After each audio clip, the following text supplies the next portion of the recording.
Hello friends, नमस्कार। आशा करती हूँ आप लोग अच्छे होंगे और खुश भी होंगे। बीडीएस के 2.0 में आप लोगों का सदा अभिनंदन है।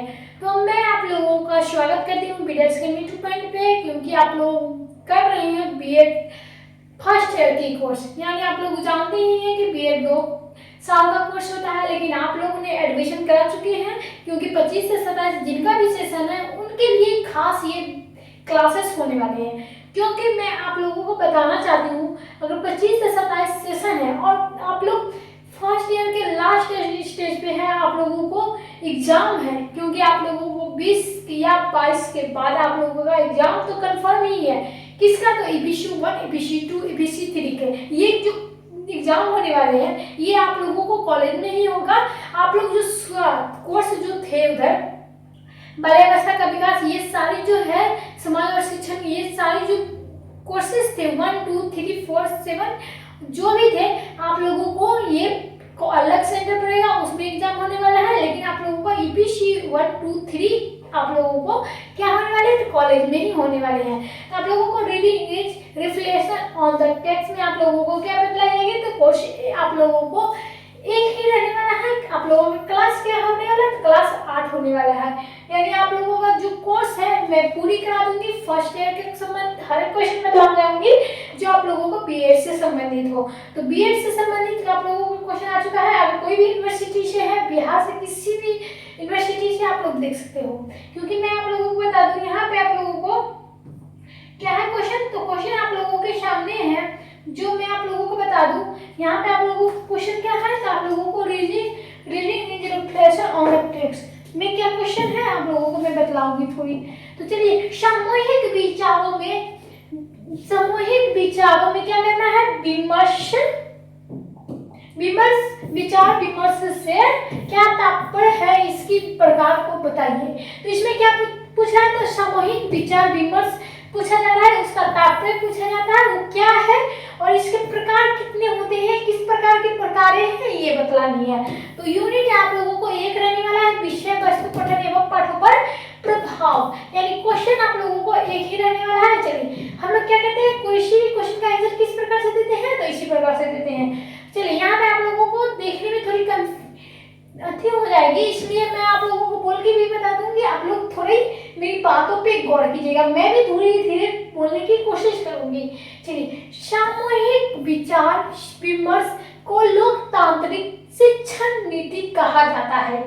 शिक्षण अधिगम प्रक्रिया, इसका प्रयोग प्राचीन काल से ही हो रहा है और विख्यात नालंदा विश्वविद्यालय में इसी शिक्षण विधि का प्रयोग होता है। यूनानी विद्वान अपने शिष्यों के साथ बातों करते समय विभिन्न समस्याओं पर विचार विमर्श किया करते थे। अब पहला है, यानी एक पॉइंट, वेबस्टर या का विचार, यानी परिचय हम लोग जान चुके हैं, परिभाषा पे हम लोग चलते हैं। चलिए, विचार विमर्श का क्या तात्पर्य है? किसी प्रश्न प्रकरण अथवा समस्याओं के विभिन्न पक्षों पर विचार करना, उनका परीक्षण अथवा उनकी जांच करना विचार विमर्श विधि कहते हैं, यानी शिक्षा नीति कहते हैं। प्रश्न उत्तर की सक्रिय तकनीकी आरंभ होकर अन्वेषित उपागम की ओर अवसर होती है, जिससे शिक्षक यथास्थिति बनाए रखने की भूमिका निभाता है। वह परिधि लोकतांत्रिक प्रक्रिया को अनिवार्य अंग है। अब हम लोग दूसरे पॉइंट पे चलेंगे, जिसमें आप लोगों को क्या है, रिडक्स का विचार या लिरिक्स का विचार क्या है? तो विचार विमर्श का अर्थ है अध्ययन, अध्ययन, प्रकरण तथा समस्याओं को निहित सभी संबंधों को प्रतः से विचार करना और इससे संबंध विश्लेषण किया जाता है और तुलना तथा उनका मूल्यांकन किया जाता है और निष्कर्ष निकाला जाता है। इसी को रिसर्च की विचार को हम लोग कहेंगे। अब तीसरे पॉइंट क्या है? तो जॉनसन के विचार, यानी जॉनसन के अनुसार क्या परिभाषा दी गई है? विचार विमर्श विशुद्धि रूप से एक सामाजिक कार्य है। अब जानते हैं चौथे पॉइंट, यानी गुड के अनुसार जो शिक्षा के शब्दकोश के अनुसार बतलाई जा रही है वो क्या है? तो विचार विमर्श का अर्थ है उस क्रिया से जो किसी प्रकट प्रश्न या समस्याओं के साथ संबंधित होती है और जिसमें भाग लेने वाले किसी भी निर्णय अथवा निष्कर्ष पर पहुंचने की सच्ची इच्छाएं रखते हैं। वही क्या करते हैं, तो वही करते हैं सामूहिक विचार विमर्श में शिक्षण का उद्देश्य।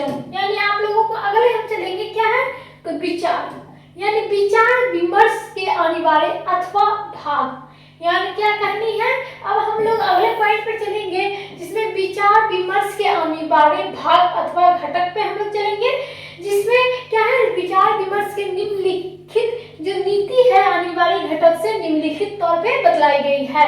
यानी आप लोगों को 3-4 बातें यहाँ पे बतलाई जा रही है। एक पहला पॉइंट क्या है, तो सामूहिक अर्थात विधाता, यानी कक्षा के विद्यार्थी विचार विमर्श के लिए सामूहिक काम करते हैं। क्या करते हैं, सामूहिक का भी काम करते हैं और विद्यार्थियों की रुचि, योग्यता, अभिरुचियों, स्वभाव एवं आदतों को भी होती है।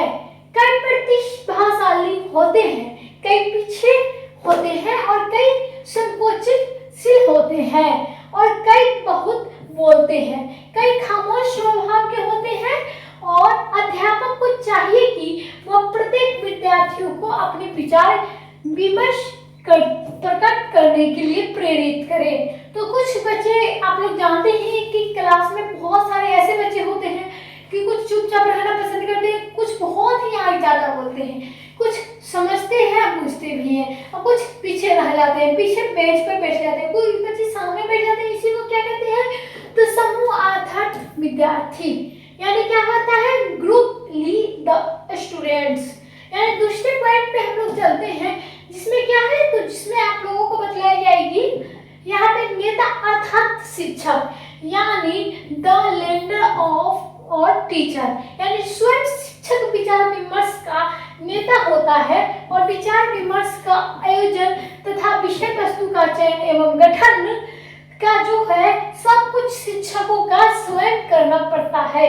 और नेता के रूप में शिक्षक की भूमिका बहुत ही दायित्वपूर्ण होती है और उसे विचार विमर्श पर अपना अधिकृत नहीं रखना चाहिए और ऐसा व्यवहार विमर्श विचार के लिए क्या होता है, साधक नहीं बल्कि घातक बन जाता है। और विचार विमर्श के दौरान शिक्षक को सावधानी पूर्वक परीक्षण अथवा तथा अवलोकन करते रहने चाहिए और जब विद्यार्थी की कठिनाई का सफलता करना हो तो वो क्या करेंगे, तत्काल उनका निर्देशन करना चाहिए और इस प्रकार शिक्षक विद्यार्थियों को साथ संपर्क स्थापित करते उनके जीवन में अनुभव में प्रवेश कर सकता है। इसी को कहते हैं नेता अर्थात शिक्षक। अब तीसरा पॉइंट क्या है, विषय सामग्री, यानी जॉनसन के कथा अनुसार विचार विमर्श के विषय सामग्री में क्या होता है, तो ज्ञान का तथ्य एवं सामान्यीकरण का समूह है। यदि किसी समस्याओं को विचार विमर्श करके उसका समाधान खोजने हो तो इसे प्राप्त करना चाहिए। विचार विमर्श में मानचित्रों, चर्चाएं, चित्रों, आलेखों एवं अन्य दृश्य साधनों को भी क्या करता है, शामिल करना चाहिए। और विचार विमर्श तथ्यों एवं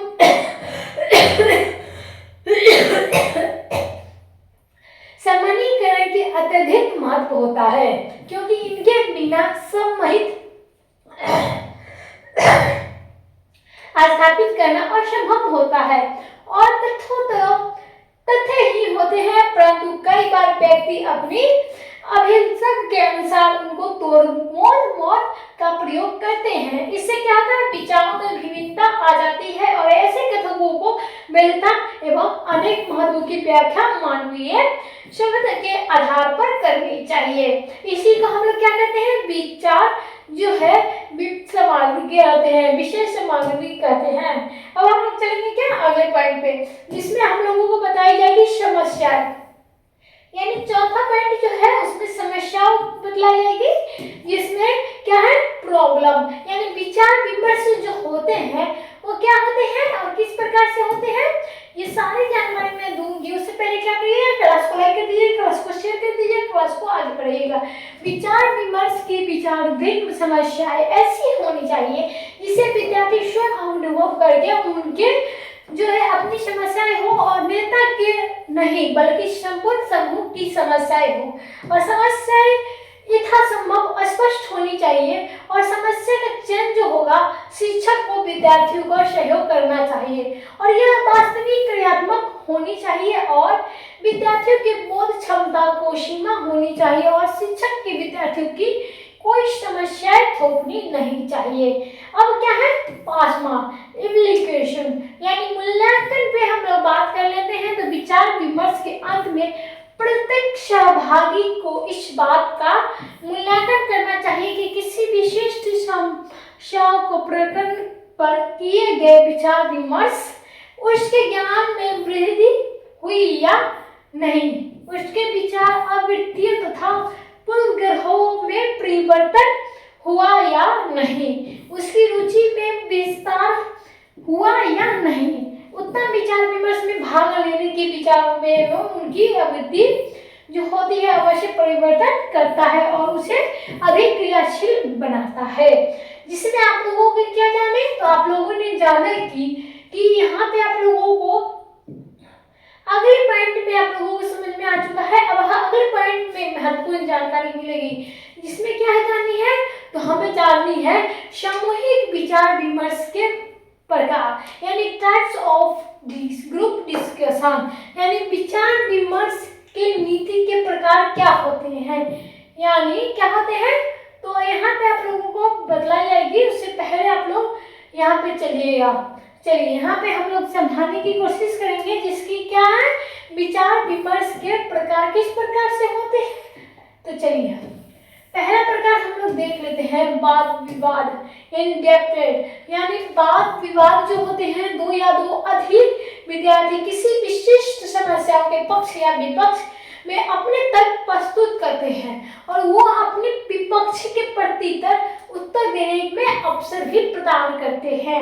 इसके पश्चात क्या होती है, तो दोष जो शेष होते हैं कक्षा के प्रश्न पूछने के लिए उत्साहित किया जाता है और अर्थात उन्हें संक्षिप्त विचारों को विमर्श में संलग्न किया जाता है। वाद विवाद के एक मध्यस्थ भी होता है और महत्वपूर्ण परिणाम प्राप्त करने के लिए शिक्षक को वाद विवाद के में भाग लेने की तथा कक्षा में दोनों साथ काम करना चाहिए। तो आप लोग यहाँ पे समझ गए होंगे वाद विवाद, क्योंकि मैं आप लोगों को पहले भी पढ़ा चुकी हूँ वाद विवाद जो होती है किस प्रकार से होती है। अब दूसरा क्या है सिमोपेंजियन, यानी सिमोपेंजियन जो होते हैं भाग लेने वाले व्यक्ति श्रोता के समक्ष किसी भी निश्चित समस्याओं को प्रकट कर सकते हैं और अपने विचारों का कथन करते हुए प्रतिवाचन यानी पेपर रीडिंग करते हैं और स्ट्रक की कथा अनुसार हमारे विचार में सिमोपेंजियन टिप्पणी का समूह भी या टिप्पणियों में लिखित भी हो सकती है या मौखिक भी परंपरा विरोधी या कम से कम क्या विभिन्न विचारों में प्रकट करती है। और सिमोपेंजियन का मुख्य प्रयोजन होता है क्या, विवाद संपदा प्रश्नों पर स्पष्ट रूप से विचार करना और समय जो सामान्य श्रेयता गुण होते हैं वो विचारों को सुनते हैं और उनके विचारों की वैधता एवं उनके महत्व के बारे में अपना दृष्टिकोण जो प्रस्तुत करते हैं उसी को हम लोग क्या कहेंगे सिमोपेंजियन से अधिक 5 विद्यार्थियों का ही सक्रिय लेना चाहिए, इसे हम कहेंगे सिमोपेंजियन। यानी जो है सामूहिक विचार विमर्श के प्रकार में रहने वाले तीसरे पॉइंट यानी मास्तिक जो मास्तिक उद्दीलन होती है वो किस प्रकार से होती है, तो मास्तिक उद्दीलन में विद्यार्थी के मन इतने उत्तेजित कर दिए जाते हैं कि मन में संबंधित विषयों पर विचारों और सुझावों का तूफान उठने लगता है और क्या कहते हैं इस बात की ओर ध्यान नहीं जाता है कि विचार एवं सुझाव सार्थक एवं उद्देश्यपूर्ण या नहीं है। इसके पीछे यह सिद्धांत काम करता है कि अगर मास्तिक को बिल्कुल स्वतंत्र छोड़ दिया जाए तो कई बार अत्यंत उपयोगी क्रियात्मक सुझाव व्यक्त होने लगते हैं। इसीलिए जो होती है मास्तिक उद्दीलन में इस बात को जो है संबंधित जो भी बातें हैं बतलाई गई है, क्योंकि अगला जो चौथा पैनल विचार विमर्श है पैनल डिस्कशन, यानी पैनल विचार विमर्श में चुने गए 4 से 6 व्यक्ति समूह के विचार विमर्श होते हैं। और यह समूह इतना बड़ा है कि इसमें विविधता के लिए अवसर हो सकता है और इतना छोटा है कि इसमें उद्देश्यपूर्ण विचार विमर्श भी हो सकता है। इसमें प्रायः संबंधित क्षेत्रों को प्रसिद्ध श्रोताओं के समक्ष पैनल अपने विचारों को रखते हैं जो बाद में विचार विमर्श में भाग लेने लगते हैं। इस विचार विमर्श का प्रयोजन विभिन्न कोणों से संबंधित तथ्यों को ज्ञान प्राप्त करना होता है। अंत में हम क्या जानेंगे, इससे सदस्य या नेताओं के व्याख्यान नहीं होते जाते हैं बल्कि इनमें औपचारिक वार्तालाप चलता है। और पैनल विचार विमर्श में या तो बारी बारी से विचार पैक की प्रणाली आनी चाहिए या जिसमें प्रत्येक सदस्य की अपनी बारी संक्षिप्त रूप से अपने विचारों को प्रकट करता है या फिर सदस्यों के वास्तविक जैसे विचार विमर्श उठते हैं वैसे वैसे एक दूसरे के पश्चात अपने विचारों को विमर्श करते हैं। अब हम लोग चलेंगे अगले पॉइंट जिसमें आप लोगों को यहाँ पे समझाई जाएगी। चलिए यहाँ पे थोड़ी प्रकट करते हैं। और पैनल विचार विमर्श द्वारा जो प्राकृतिक स्थिति का निर्माण होना चाहिए जिनमें व्यक्तियों को प्रश्न पूछने उत्तर मूल्यांकन करने तथा विचार विमर्श द्वारा सृजनात्मक योगदान को भी देने का पर्याप्त अवसर हो। अब हम लोग क्या जानेंगे, तो सामूहिक विचार विमर्श के प्रभावशाली प्रयोग का सुझाव एवं निर्देशक रेखाएं जिसमें सावधानी एवं सामूहिक विचार विमर्श शिक्षण नीति के प्रभावशाली में बनाया जाता है। और क्या हम लोग जानेंगे, तो महत्व, पहला पॉइंट महत्वपूर्ण पक्ष इंपॉर्टेंस एस्पेक्ट्स, यानी विचार विमर्श महत्वपूर्ण पक्षों की तक सीमित होनी चाहिए। विचार विमर्श जो लक्ष्य स्पष्ट होनी चाहिए वो क्या होती है, उसमें महत्वपूर्ण पक्ष होती है इंपॉर्टेंस एस्पेक्ट, यानी दूसरे क्या है, सभी के लिए अवसर, यानी सभी के लिए अवसर प्रदान करना। प्रत्येक विद्यार्थी के विचार विमर्श में भाग लेने का मौका मिलना चाहिए, किसी दमन या भय के बिना विचार के आमंत्रित करने चाहिए। मैं आप लोगों को बता दूं इम्पोर्टेंट बात जो बीएड से संबंधित है, जो 27 से 25 से 27 सेशन में जो भी फर्स्ट ईयर के एग्जाम देना जा रहे हैं वो पता नहीं है कि कब से एग्जाम होने वाली है, तो आप लोगों को मैं बता दूं अप्रैल में 18 से एग्जाम होने वाली है बीएड फर्स्ट ईयर की। तो चलिए तीसरा पॉइंट क्या है, महत्व का ज्ञान, यानी महत्व ज्ञान क्या होती है। तो यहाँ पे आप लोगों को मैं बतला दूं कि विद्यार्थी का प्रकरण अथवा इकाई तथा उसकी प्रकृति के महत्व का पूर्ण ज्ञान होनी चाहिए और उन्हें विचार विमर्श की आवश्यकता के कारण क्या भी होती है, जानकारी होनी चाहिए। चौथा क्या है, संकोचशील विद्यार्थी के लिए प्रशिक्षण, यानी संकोचशील विद्यार्थी के लिए प्रशिक्षण क्या होती है, ट्रेनिंग टू शाय स्टूडेंट, यानी संकोचशील विद्यार्थी के लघु समूह में विचार विमर्श करने की प्रशिक्षण प्रदान करना चाहिए ताकि उनमें समूह विचार विमर्श सम्मिलित होने में संकोच दूर हो सके। आप लोग जान चुके हैं।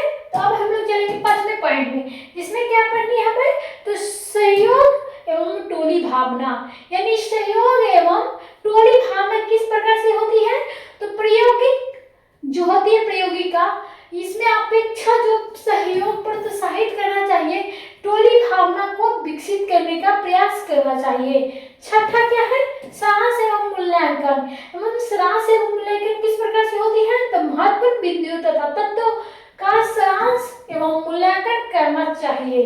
सातवां क्या है, असंबंधित आलोचनात्मक अतोत्साहित करना चाहिए जिसमें विद्यार्थी को विभिन्न विचारों को प्रशंसा के निर्देशन होना चाहिए, यानी देना चाहिए। असंबंधित आलोचना हतोत्साहित करना चाहिए। 8वां पॉइंट है, संकाय से दूर करना चाहिए, रिमूविंग डेवलप्स, यानी शिक्षक द्वारा संकाय रीति तथा गलत अर्थ निरूपण दूर किए जाने चाहिए।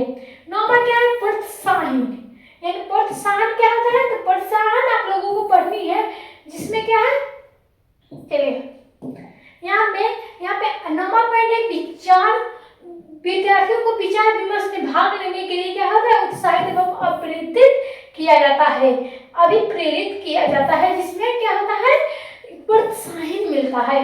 और 10वां क्या है, एकाधिकार नहीं, यानी नो मोनोप्लिस्ट में यानी कुछ ही विद्यार्थी को संपूर्ण विचार विमर्श में केवल एक एकेकार स्थापित किया जाता है और अनुमति भी दी चाहिए, जिससे क्या होती है व्यक्तिगत अनुसरण की भावना से बचना चाहिए। तो आप लोगों का क्वेश्चन क्या था, तो सामूहिक विचार विमर्श से क्या तात्पर्य है, इसकी क्या प्रकार है, ये सारी बातें आप लोगों को बतलाई गई है। तो इससे मैं आप लोगों को बता दूं, रोशनी मैम को आप लोग फॉलो कीजिएगा, BDS अकेडमी को फॉलो कीजिएगा, ताकि आप लोगों को जो है रीडिंग रिप्लेसन ऑन द टेक्स्ट के बारे में समझाई जाएगी और हर एक अपडेट दी जाएगी।